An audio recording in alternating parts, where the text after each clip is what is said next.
Quand et comment le territoire de Fizi a vu le jour? Dans quel contexte a-t-il émergé? Tout a commencé au 19e siècle. Le territoire de Fizi est venu de loin. D'abord sous forme de postes de Kalembe-Lembe, créés en 1896. Situé à 27 km de l'Olimba Centre et à 198 km environ d'Albertville. Ce poste a connu une très longue enfance et l'on aurait pu croire qu'il resterait toujours sur le dos de sa mère. Il n'en est rien car il a grandi petit à petit jusqu'au point de devenir ce qu'il est à ce jour.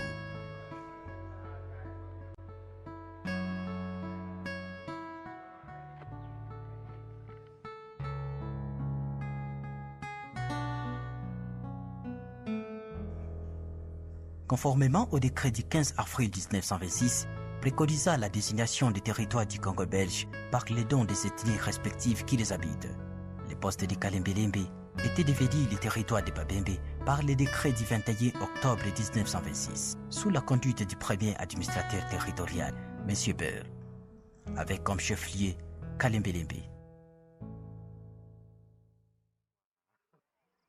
9 ans plus tard, en 1935, le territoire de Babembe, changeant officiellement l'appellation et l'emplacement par le décret du 5 février 1935, est devint le territoire de Fizi, avec comme chef-lieu Fizi. C'est alors que ce nouveau territoire fut placé sous la conduite de M. Albert Willermann. Mais la grande question est de vouloir comprendre pourquoi seulement le chef-lieu a été placé à Fizi et pas à Baraka, à Malinde ou même à Mboko.